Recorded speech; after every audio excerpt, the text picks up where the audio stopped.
I've been researching the Roswell incident for about a dozen years now, or maybe 15 years. And what I'm best known for is analyzing a photograph of a telegram, a military telegram that was in the hands of General Roger Ramey. And this is right in the midst of the Roswell incident. And what happened is the base in Roswell put out a press release that they'd recovered a flying saucer, and that they were flying the pieces or whatever it was to Fort Worth, Texas, to see General Ramey. And then about an hour after the press release, General Ramey is saying, "Oh, it looks to me like it's a weather balloon." So that was his basic story. And then an hour later, he brought in a photographer from the local newspaper, and photographs were taken. And you can see in all the photographs, he's holding this slip of paper, but in one, the photographer, just by chance, happened to get an angle on the front of the paper, and that's what's called the Ramey memo. And we've long wondered what might be on it, and there's speculation that it was a new press release about weather balloons. But starting about a dozen years ago, the photographer assembled a team and they started to take a look at it, and they got blow-ups. And one of the words they picked out of there was victims. And that got a lot of people like me interested in it, and then we started looking at it. And now we have a pretty good idea of what's in that memo. And basically what it is General Ramey is communicating with the Pentagon to General Hoyt Vandenberg, who's the acting chief of staff there for the Army Air Force, and he's informing him as to what's happening and what they're planning. So what's happening is he says that they found a disc, okay, which he may also describe as being a pod or an airfoil. It's a little unclear. And the victims of the wreck, that you, meaning Vandenberg, had forwarded to Fort Worth, Texas, possibly to some team there. And then there's the next paragraph, okay, that's what's happening. This is what we're doing about it. Well, they have the bodies. How are they getting them to Fort Worth? Well, they're flying them out. And maybe a C-47, maybe a B-29. We know of a B-29 flight the next day. We have the testimony of the crew and one of the people who was guarding, the loading of of this large crate into this box. And the crew said they got to Fort Worth and it was greeted by a mortician, because one of the crew members knew the guy, knew he was a mortician. So it was surrounded by an armed guard and chained into this B-29. So they all thought that was very peculiar. Plus they knew about the rumors of the crashed saucer and the little men, that had been recovered outside of town. So I think the memo is talking about this flight the next day. They were still planning it. They didn't know how they were going to do it. So it says aviators in the disc. I think it says aviators. They will ship, and I think it says to the flight surgeon at Fort Worth. And then they're going to ship them by C-47 or B-29. And then the next, I think, is talking about, okay, that's the bodies. What are they doing with the craft that they recovered? Well, I think it says that Wright Field, which is in Dayton, Ohio, where they had the aeronautical labs, they were going to assess this object at Roswell, and it has the words "at Roswell" in there. And then next it starts talking about, okay, now this is how we're going to cover it up. This is how we're going to deal with it publicly. So at first it says perhaps about noon, a counterintelligence team at Roswell, and we have witnesses there say there are all these strange Army counterintelligence guys running around. This counterintelligence team said to send out what they call the misstate meaning of story, which we think is referring to the press release. In other words, they were giving part of the story, a little bit of truth, but they weren't telling the whole story of what was going on. And the press release said we recovered a flying disc, but didn't say what it was, didn't say exactly where, didn't say anything about bodies or a disc or whatever. So that's the misstate meaning of the story. And then they said, and they think that the next press release of weather balloons, which was the news story that Ramey was putting out, would work better if they add photos of weather balloons, which Ramey was doing at right that moment, and then do balloon demonstrations afterwards. Okay, so And then I've been able to document a whole number of military balloon demonstrations that followed in the next few days. In fact, they were openly bragging about it. They were saying, they were trying to kill the saucer report. So the Army and Navy was engaged in this, what they called a concentrated campaign to stop the rumors. So that they were saying, we're debunking the saucers. I mean, they were very open about it. They weren't hiding it. So that's the Ramey memo, and it's signed by Ramey. And I think the last part, the counterintelligence team was saying, we think we need to add visuals, okay, to just a simple a release saying that, it's just a weather balloon isn't going to convince anybody. We think we need photos. So that's why Ramey had his weather balloon at his feet at that moment. This photo was taken, and then why they had the balloon demos afterwards. So that's the Ramey memo, and it's a bit different from the modern Air Force story that, it's just a mogul balloon, and, and there weren't any bodies, and it's all exaggerated and made up. Okay, one of the interesting things is we've been able to trace things that were happening back at the Pentagon, particularly with General Vandenberg. There isn't anything I've been able to find with Truman. It all looks very clean and sanitary. But there were things going on with Vandenberg which are very suspicious, although you can't point to and say that's a smoking gun like I would call the Ramey memo. Vandenberg's involvement, public involvement, from quotes in the newspaper, started on July 5th. The incident, with the press release from the base was July 8th, the afternoon. So Vandenberg is in Texas at that time, which I thought was a little suspicious, but I think he was just doing a political favor for a congressman.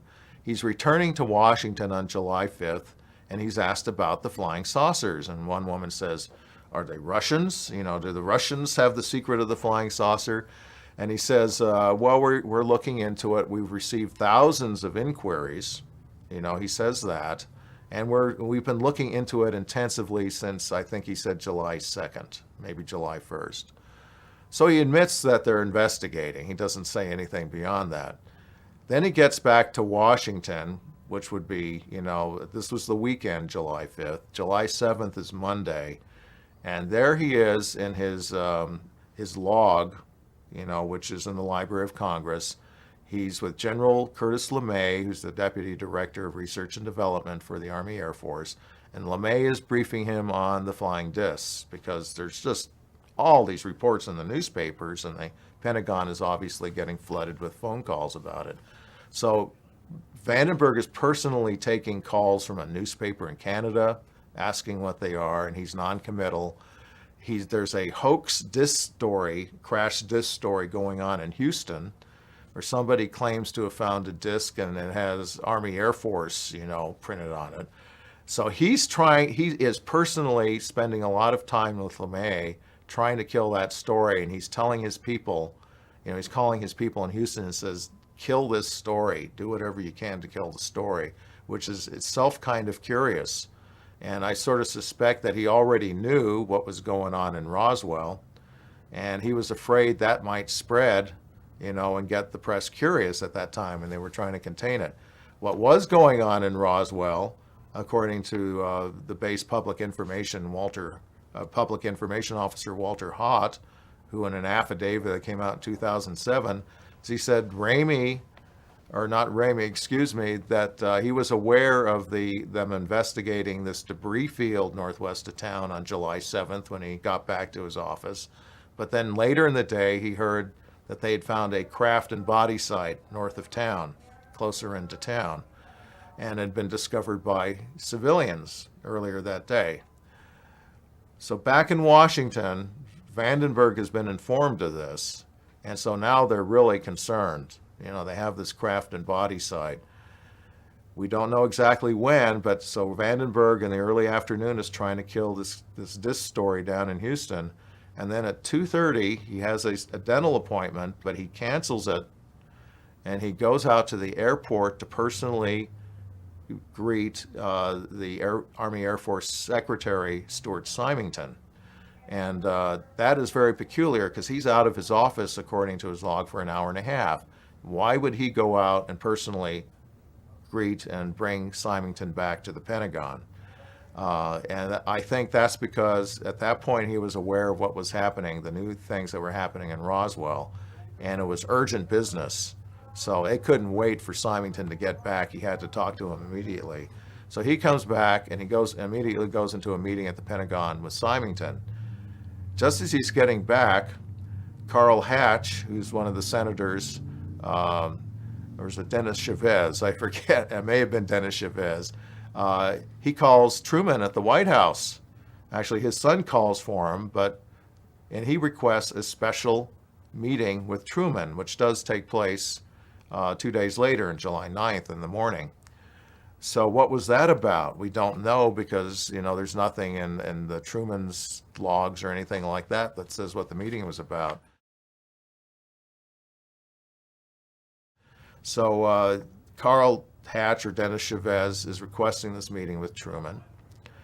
And then that's all we have for Vandenberg the next day. But the next morning is when things really are hopping. And then the public information officer, Walter Haut, says General Ramey had flown out to Roswell with his chief of staff, Colonel DuBose, who admitted that they staged a cover-up in Fort Worth. And there was a morning meeting at 7:30 that morning. And they're discussing the two crash sites. Debris is passed around for everybody to look at, and nobody knew what it was. And then General Ramey, they discuss whether the public should be told something, and Ramey says, no, we've decided to cover it up. And Walter Haut said, I think he was getting his orders from the Pentagon.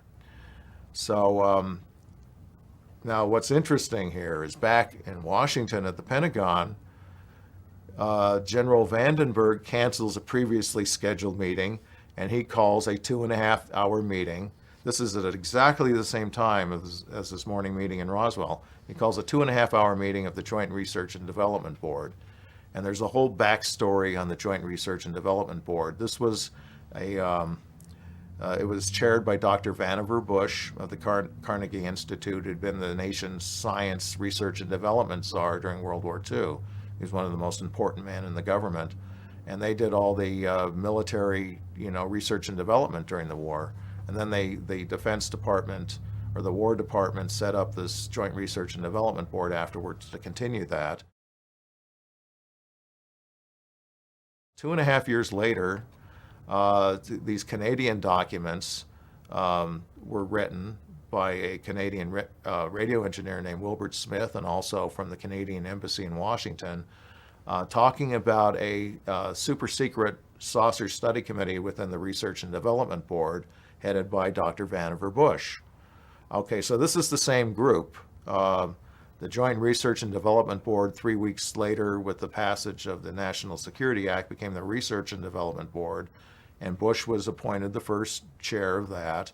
But he's still within the Research and Development Board in 1950, when this Wilbert Smith was given this briefing in Washington, saying the saucers are real, they're classified higher than the H-bomb, and this secret committee, headed by Dr. Vannevar Bush within the Research and Development Board, is looking into the modus operandi, how the saucers work, basically. And then it says, and they're also talking about mental aspects of the whole phenomena, which is interesting. The Wilbert Smith memo, they mention these 4 things that he was briefed about, and then he says, there was also discussion about mental aspects of the flying saucers. And we don't know exactly what that means, but it could be referring to telepathic communications, which is very interesting because I've never seen that in any other document. Of the thousands of UFO documents, I've never seen that mentioned. But they were talking about this in 1950. As to the paper trail with Roswell, basically there is none. But that's in itself curious because this was a huge news story. Okay, it tied up the phone lines in the Pentagon for an entire afternoon and into the evening. They got probably thousands of phone calls. The newspapers mentioned the phone lines into New Mexico and Texas being tied up. So this was a huge news story. It was headline news. And yet there's no paper trail. You know, the Pentagon, it says Vandenberg right in the middle of this. This is about 45 minutes after the press release went out over the wire. He leaves his office. He goes to the Pentagon press room and personally handles the situation, directing calls to New Mexico and Texas. Now, okay, what's happening, guys? Like I said, if he didn't know, but he, you know, he's putting on a show. But you think Vandenberg would be very upset with this? You know, I had to disrupt my schedule to deal with a weather balloon. I mean, there would have been an investigation. How could you guys, you know, screw up that badly, misidentify a simple weather balloon? No investigation. There's no paper trail. The only government document that's ever been found on this was an FBI telegram that was written out of Dallas, where they're called by one of the intelligence people, you know, at Fort Worth, and they're said, oh, it's just a weather balloon and it's attached radar target. We're shipping it to Wright Field because phone conversations with them, they don't disagree. They disagree with the weather balloon story. They don't say why. They say, oh, we don't think it's a weather balloon. Well, that's because Colonel DuBose's chief of staff, I mean, not Colonel DuBose, but General Ramey's chief of staff, Colonel DuBose, told us that Washington ordered a special flight of debris flown probably on July 6th when the rancher reported the crash. They wanted this debris flown to Washington. It was a super secret shipment of debris, and then it was flown onto Wright Field. So they'd already seen the debris. And I think that's why the FBI is told, or they talked to Wright Field, and Wright Field told the FBI, we don't think it's a weather balloon. Okay, so they say that. And the other interesting thing is General Ramey said, oh, we've canceled the flight to Wright Field. It's just a weather balloon. But the FBI is saying, no, we're shipping it off to Wright Field, and Wright Field doesn't think it's a weather balloon.